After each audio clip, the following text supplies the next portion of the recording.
medical model has them taking these drugs, and then they take a drug to counter a drug, another drug to counter those two drugs, and they end up with multiple medications, sometimes integrated, but usually not integrated with each other, so nobody really knows what's going on. And what we do is we give them back their warfighter identity and say, you know what, when you were a warfighter, you had a skill set, and that skill set is not just applicable to warfighting or being in the military, it's actually applicable to this new mission, and your new mission is to figure out how to live in the civilian world. We break down the idea that any of the things that the medical model is pushing towards people are going to work, and why they can't work. We're very scientific about the whole thing.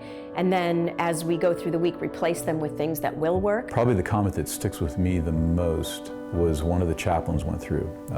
And he was a young chaplain, a young Protestant chaplain, and he had his experience, and he fell away completely from religion. He was no longer a practicing chaplain. He was no longer even active in his religion.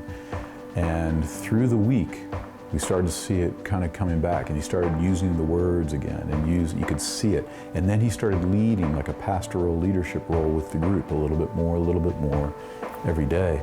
And by graduation day on Saturday, he stood up at the graduation and he said, "I've never felt like more of a chaplain than this moment right now."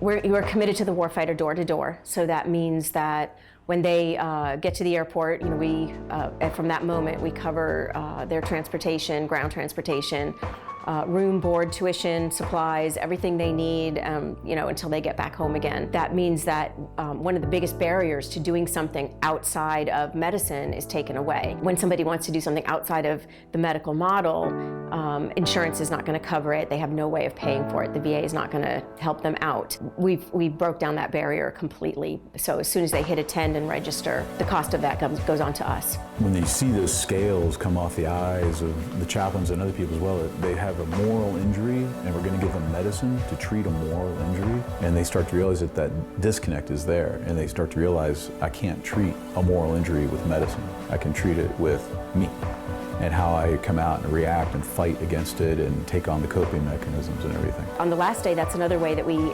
accentuate that this isn't treatment, is that we have a graduation on the last day.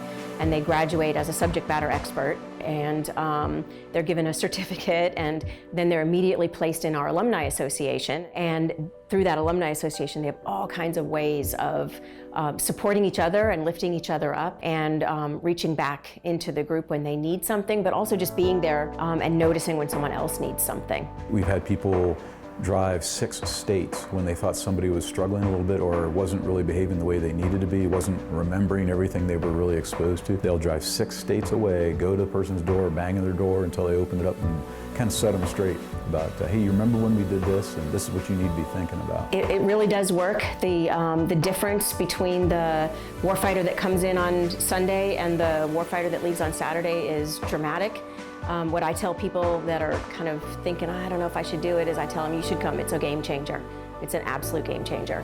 What the funding really goes towards is rebuilding families. What it's really paying for is people regaining their lives.